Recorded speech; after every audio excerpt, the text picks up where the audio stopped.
During the First World War, Great Britain suffered 994,138 killed, both military and civilians. Most of those who lost their lives were serving overseas and were buried near where they fell, but a select few would be brought back to Britain after the hostilities to be buried. The most famous of these, and the only three officially done by the government, was Charles Fryatt, a mariner who was shot for trying to ram a German U-boat, the remains of an unidentified soldier who was buried as the Unknown Warrior, and a nurse, shot for helping Allies trapped behind the German lines in the opening years of the war escape. Her name was Edith Cavell, and this week marked 106 years since her death. Edith Louisa Cavell was born in the small Norfolk village Fordiston, 4 miles southwest of Norwich, on the 4th of December 1865, to Frederick Cavell, the village vicar, and Louisa Sophia Warming, a housekeeper's daughter. The pair had met when Frederick was studying theology in King's College in London. Edith was the eldest of the couple's 4 children, born in what is now known as Cavell House, that at the time was being used as a temporary parsonage while the new vicarage was being built, with the family moving in there a few months after her birth. She would have a rather idyllic upbringing, spending her time with her siblings Florence, Liliane and John, and became a keen amateur artist. She would spend the warmer months painting flowers and animals, and the winter months ice skating on frozen ponds and the moat of the old rectory whenever she could. Although she would take to Christianity very strongly from a young age, this did not stop her, as all young people do, finding her early life rather boring, especially when it came to her father's strictness of observing the Sabbath and how long his church services could go on for, writing to a cousin, "Do come and stay again soon, but not for a weekend. Father's sermons are so long and dull." Even from a young age, Edith was one to take action when action was needed. After overhearing her parents talk of the need of extra space to hold the ever-growing Sunday school they ran, she, along with her sisters, helped raise money by selling her drawings to have it built. And once it was constructed, Edith would help her mother there every Sunday. Among the values her father was keen to instill in her from a young age was always to think of others before herself and the importance of self-sacrifice. 2 virtues she would hold her whole life, and in many ways would lead to her death. Along with her siblings, her first education would be at home from her parents, lasting until 1881, when she would first attend Norwich High School for Girls, held at the time in the Assembly House on Theatre Street, that today is largely a restaurant. But she would only be a pupil here for a few months, before moving on to a number of boarding schools around the country, finishing up from the ages of 16 to 19 as a pupil teacher in Laurel Court in Peterborough. By the age of 20, she had found employment as a governess, and was working looking after the children of a wealthy family from Belgium, which naturally had her move to Brussels. While there, she fell in love with Belgium and its peoples, but was always keen to return home whenever she had time off. Eventually, she was forced to leave her position in 1895 to help her father who had fallen ill. During her time helping with him, she came to the realization that her true calling was to be a nurse, and with her help, her father would recover and would carry on as the local vicar until his retirement in 1909. In April 1896, she would apply to become a nurse practitioner in the Royal London Hospital in Whitechapel, and was accepted into the position in the September that year, being tutored by matron Eva Lukes, who was a close personal friend of Florence Nightingale. In her early 30s, she had joined this profession rather late. The majority of trainee nurses at the time were 18 or 19, but this was not something Edith was going to let stop her. She soon started to take to it well, and after her time in the Royal London, she moved on to work in Shoreditch and King's Cross. Despite her legacy of nursing, upon first entering the profession, she seems to have left a lot to be desired, with Eva Lukes commenting, "Edith Louisa Cavell had plenty of capability for her work when she chose to exert herself." She also criticised Edith's punctuality and timekeeping skills, but it must be noted that Eva was not a woman known for giving compliments freely. In 1897, a devastating outbreak of typhoid would hit the Maidstone area in Kent. Cavell, along with 5 other junior nurses, would be sent in to help local doctors, and this would act as the making of her, leaving any faults when starting now behind her. With their hard work, they were able to stem the tide of the outbreak, and only 132 of the 1,700 who had fallen sick died. For her actions, along with the other nurses, Edith was awarded the Maidstone Medal. Her life as a nurse had truly begun. Her first real job in nursing came in 1901 as a night superintendent at St Pancras' Infirmary for the Poor, and by 1906 she was working in the Manchester and Salford Sick and Poor and Private Nursing Institution, even acting as hospital matron when the full-time one fell sick. She would hold this position for 9 months before being recruited by Anton de Page, the Belgian royal surgeon and the founder of the Belgian Red Cross, to be matron of his newly established nursing school, the Berkendeel Medical Institute in Brussels. Edith would be teaching there, and by 1910 she was training nurses for multiple hospitals, schools and kindergartens, and although still largely unknown to the wider world, she was quickly becoming well known and respected in the nursing community both in Britain and in Belgium, especially in the latter, where she had come to be seen as a pioneer of modern nursing. Despite her own shortcomings when in training, this was not something she would allow anyone under her to copy. She was a stickler for punctuality, even going as far as to eat breakfast with a watch open in front of her. Any of the trainees who were more than 2 minutes late for somewhere would forfeit 2 hours of their own free time to make up for it.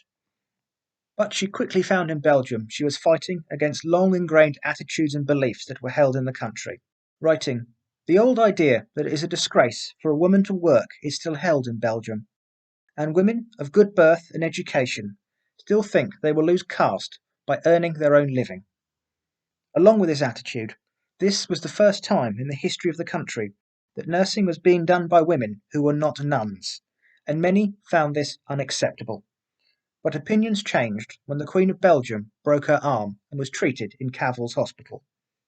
After this, Edith's reputation grew fast in Belgium, giving 4 lectures a week to doctors, pushing the idea that they needed to use their nurses as what they were, trained professionals, not just cleaners and servants, and was now supplying nurses to 3 hospitals, 24 communal schools, and 13 kindergartens by 1914. What little time she found for herself was mostly spent with her 2 dogs, Don and Jack. In summer 1914, she went back to Norfolk to visit her now widowed mother, who had since moved to College Road in Norwich. As the story goes, she was weeding her mother's garden. The pair had just returned from a short break in North Norfolk, when she heard the news that would mark the start of the First World War.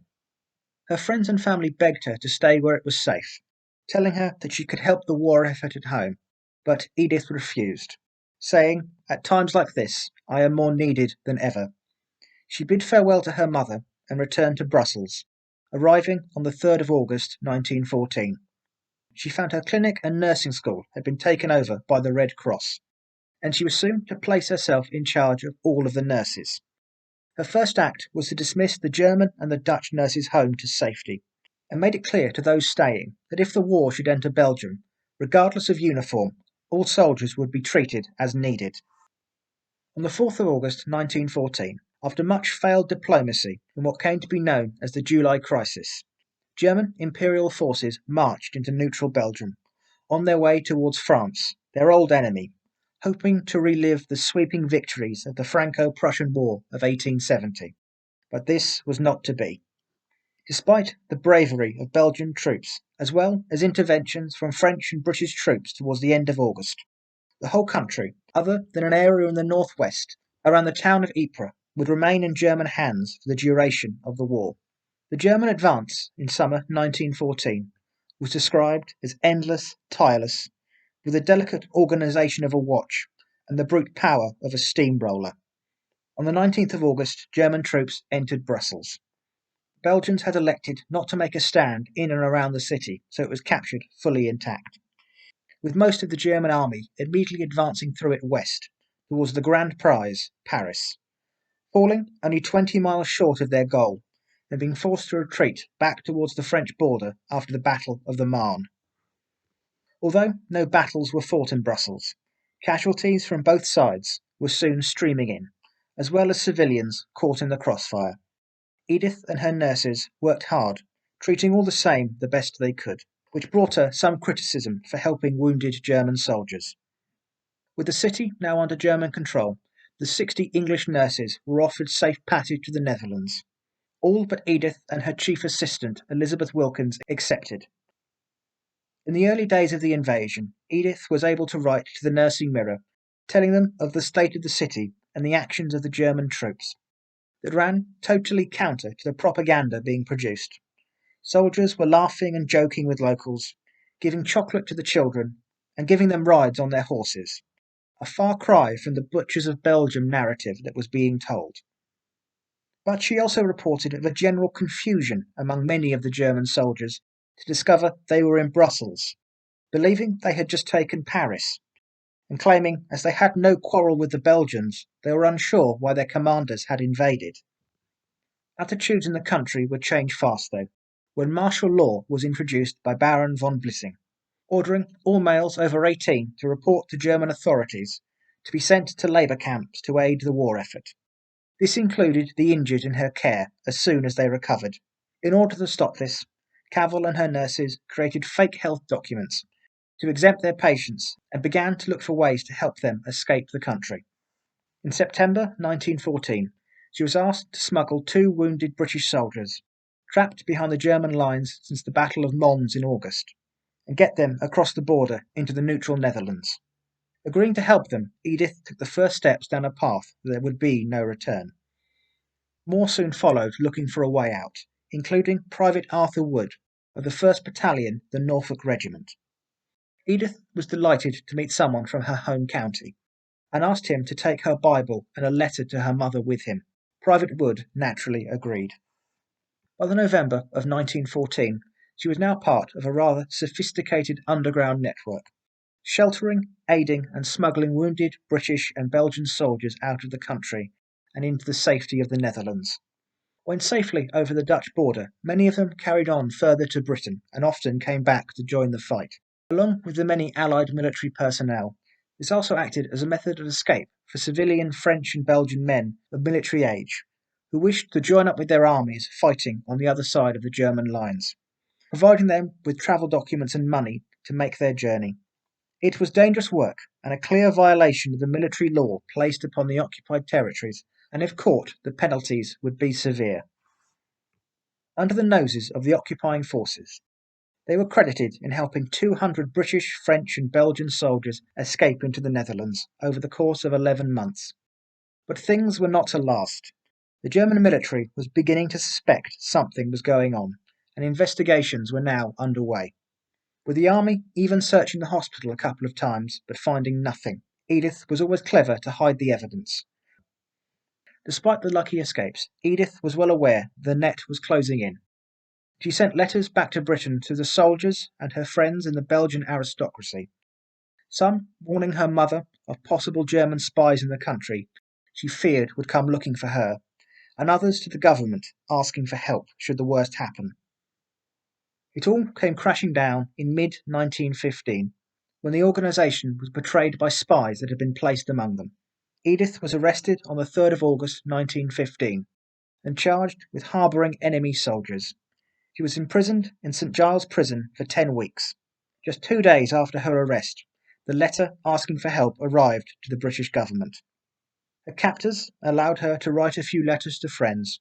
All were looked through and checked first, of course, but she mostly wrote telling them that she was okay, and detailing people to look after her dogs and property while she was away. In others, she asked for things to be sent to her to make her stay in prison more comfortable, such as blankets, linen, and her cutlery and crockery. She was questioned multiple times, and gave 3 depositions to the German police, on the 8th, 18th and 22nd of August, where it's not exactly clear how it came about, but she ended up admitting her part in harbouring and aiding the escape of 60 British and 15 French soldiers, as well as about 100 French and Belgian civilians, most of which she had sheltered in her own home. Exactly why she confessed this in questioning is a harder one to pin down. In some tellings of the story, it seems she is far too trusting of her captors and thought this would help the situation.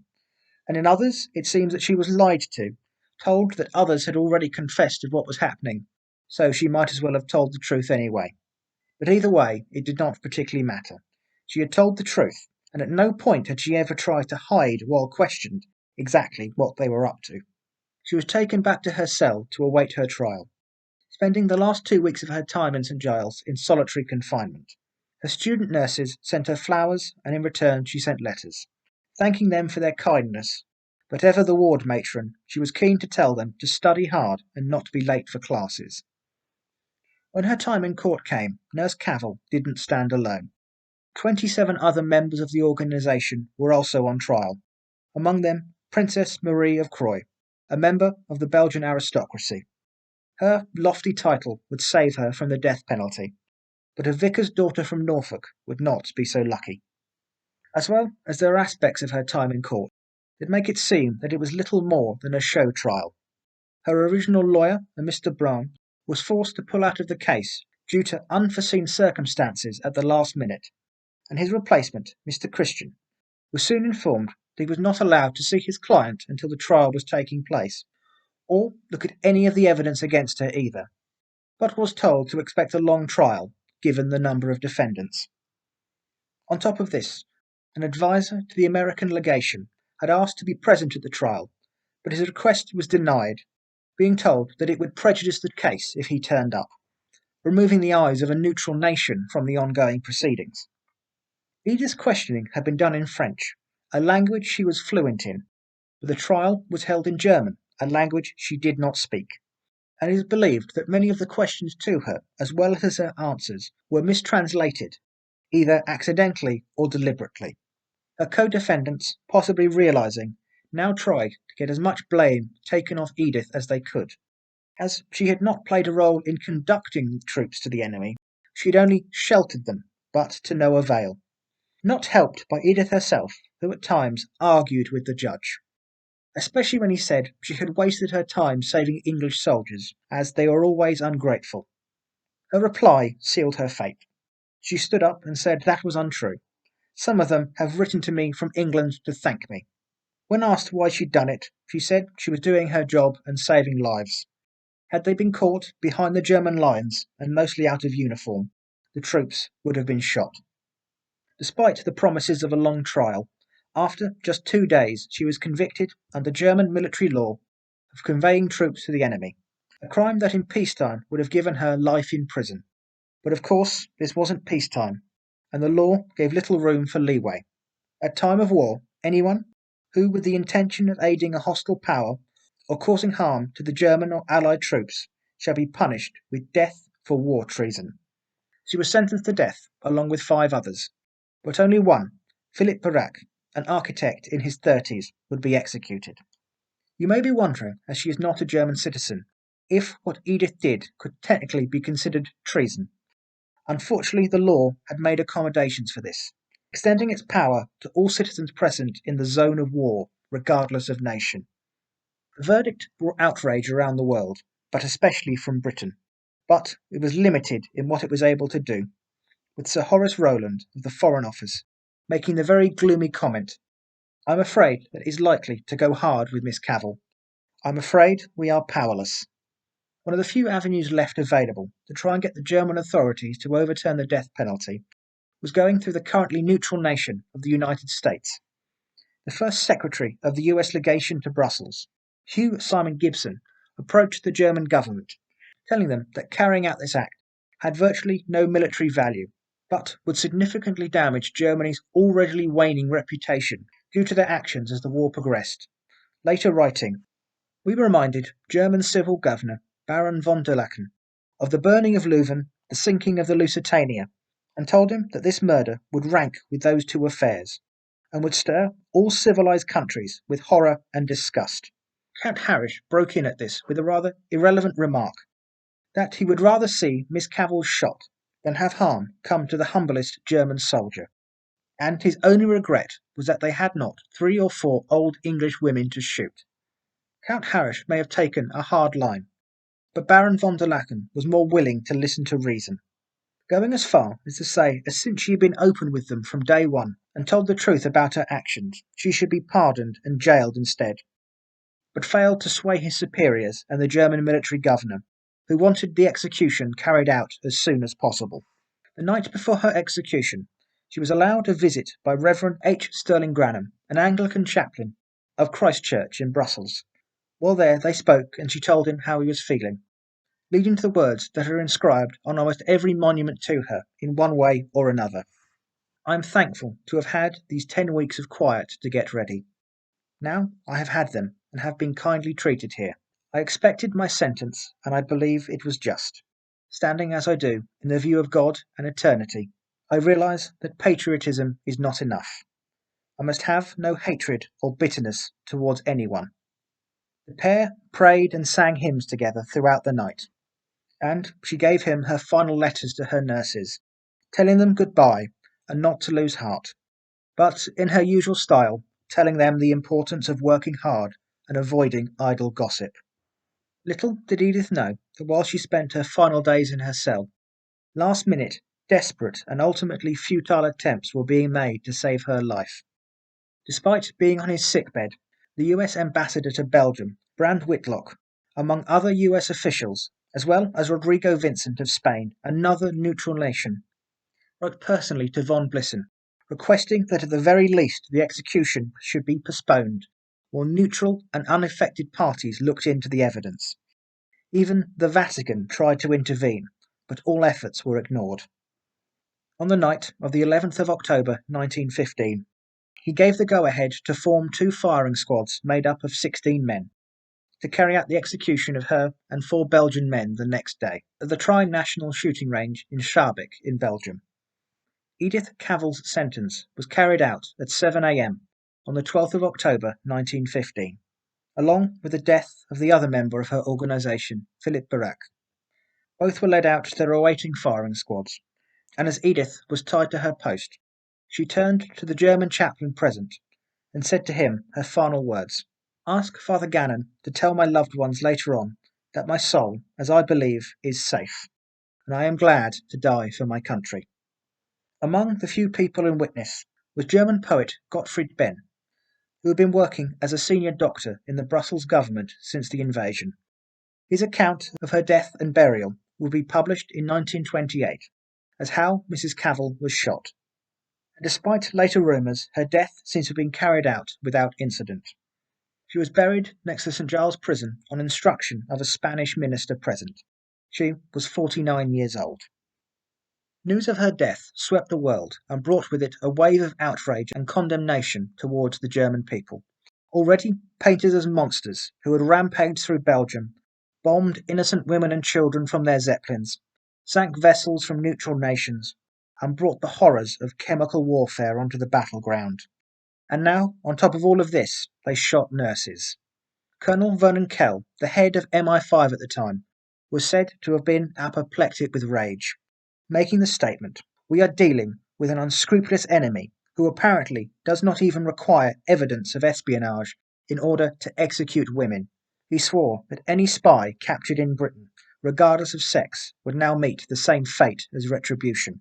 And Sir Edward Grey, the British Secretary of State for Foreign Affairs, said the shooting should be viewed with horror and disgust, not only in the Allied States, but throughout the civilized world. 8 days after her death, a memorial service was held in St. Paul's Cathedral. 600 nurses were expected to attend, but far more came, as well as many members of the public, all dressed in mourning black. The only colour visible among the throngs of people was the red ribbons on the cloaks of the nurses. It was a propaganda coup, especially for the British government, and not one they were going to let slip through their fingers. Recruiting posters urging young men of the nation to sign up and avenge Nurse Cavill sprung up, with recruiting numbers doubling in the 8 weeks following her death. The story was covered in page after page of newspapers. Books were quickly written about her. Pamphlets were soon being handed out on street corners to passers-by, all retelling the wrong that had been done, and telling the grisly tale of alleged German barbarism, faced down by her moral courage. Even though many of these stories were somewhat embellished, including one tale that had her fainting in the final moments, only to be shot as she laid on the ground by a German officer. The story spread to the Allied nations and to the United States, even being printed in the American Journal of Nursing, and was soon being used as a main bit of evidence by many within the country who believed they could no longer sit on the sidelines of the war. The growing industry of cinema was also quick to capitalise on her story. Between 1915 and 1919, 3 silent films were made about her. With the growing international outrage, the German Undersecretary for Foreign Affairs, Alfred Zimmermann, was forced to make an official statement on the shooting. It was a pity that Miss Cavell had to be executed, but it was necessary. She was judged guilty. It is undoubtedly a terrible thing that a woman has to be executed. But consider what would happen to a state, particularly in war, if we let crimes aimed at the safety of our armies go unpunished because they were committed by a woman. And in some respects you can understand why the German forces acted in such a manner. They were the occupying forces in a country that was still very much at war with them. Had they excused the act of smuggling enemy troops out of the country to carry on the fight, just because it was being undertaken by a woman, then as far as they saw it, they would be opening the doors of total chaos. It was also completely covered by German law at the time, that made no distinction between men and women when it came to such punishments. Even so, they were not blinded to how bad this was looking for them, with even the Kaiser ordering an end to all female executions in January 1916, without his direct say-so. In 1917, the Daily Telegraph and the Mirror newspapers set up the Cavill Nurses Trust, inspired by a letter written by her family the year before. It was set up in her memory to raise money to set up homes of rest for nurses, many of whom had been working close to flat out day after day, both in field hospitals nearer the front lines and back on the home front in regular hospitals or temporary military ones that had been established. The appeal would raise £12,500, and as a charity it still exists to this day. Edith Cavell would remain in her original grave in Saint-Gilles prison while the war raged on for just over 3 more years, and the guns finally fell silent on the 11th of November 1918. She would be exhumed in 1919 and taken to the coastal town of Ostend by the Belgian army, and loaded onto the destroyer HMS Rowena for her journey back to Britain, arriving at Admiralty Pier in Dover on the 14th of May. As the ship came into port, local church bells rang muffled as a sign of respect, something normally reserved for the death of a member of the royal family. After lying in state on the pier overnight, her coffin was taken through Dover to the railway station and placed in railway van number 132, the same one that would transport the other 2 bodies brought back under the will of the government, and has since come to be known as the Cavill van. She was sent on her way to Victoria Station in London, ready to be taken on a gun carriage to her state funeral at Westminster Abbey on the 15th, the first female commoner to be granted such a thing. Her funeral was attended by King George V, Queen Alexandra and Princess Victoria, as well as many high-ranking military and nursing officials. When the formalities were done, she made her final journey through the streets of London. All traffic was stopped as she passed through, and many gathered on the pavements to watch in silence as she was taken to Liverpool Street Station and placed on a special train back to Norfolk to Norwich Cathedral, arriving at Thorpe Station. Taken once again through silent streets, up to the cathedral, where she was buried on the 19th of May 1919, on the east side of the cathedral in an area known as Life Green. Her coffin was carried to her final resting place by members of the army, including ones she had helped escape. Her burial was overseen by the Bishop of Norwich, who described her as alive in God as he performed the last rites. As you would expect for someone who became such a high-profile figure virtually overnight, memorials and monuments sprung up all over the country, and indeed all over the world. Even a mountain named for her in 1916 near Alberta in Canada. Due to this, I will not go into all of them, but I will mention a couple of them. One of the most controversial tributes was another film, this one from 1928, entitled Dawn. By now, attitudes had moved on slightly over the 13 years since her death, and the British Foreign Secretary placed a great deal of pressure to have the film not be shown in Britain. He would not be successful, but it was heavily censored to remove much of the anti-German sentiment in it, as Britain and Germany, now run by the Weimar Republic, were trying to put the bad days of the war behind them. But as time went on and the relationship between Britain and Germany broke down again in the 1930s, a remake of sorts, made by the same director, Herbert Wilcox, that came out in 1939 was very well received, despite the outbreak of the Second World War affecting sales, even being nominated for the 12th Academy Awards in 1939 for Best Score, but would lose out to The Wizard of Oz. She was granted the honour by the Church of England of having a day in their calendar named after her. Edith Cavell Day falls on the 12th of October, the same day she died, and a day she shares with Elizabeth Fry, the prison reformer who we have also covered on this channel in the past. In 2015, to commemorate the 100 years since her death, Norwich Cathedral commissioned 14 paintings known as The Passion of Edith Cavell, and a host of events were held all over the city and the country, as well as separate events in Belgium and Canada to mark the occasion. The area she was buried in, largely unchanged since 1915, was refurbished and rededicated in 2016, and she was given a new headstone, as you see here. In her father's old parish in the village of her birth and baptism, the east window of the church is a memorial to her, with the church holding a service for her every year around the date of her death, and her name also appears on the village war memorial. There are other memorials all over the world to her that I unfortunately do not have time to go into. Despite her lofty legacy of honours, memorials and statues all over the world, Edith Cavell did not set out to look for glory in her actions, or martyrdom for her country, and is possibly best remembered by one of her final statements: "I am just a nurse who tried to do her duty." I hope you've enjoyed this presentation. All of the information and pictures used can be found in the description below. Please feel free to like and subscribe if you wish. This was Edith Cavell, Norfolk's most famous nurse, and this was a little bit of history.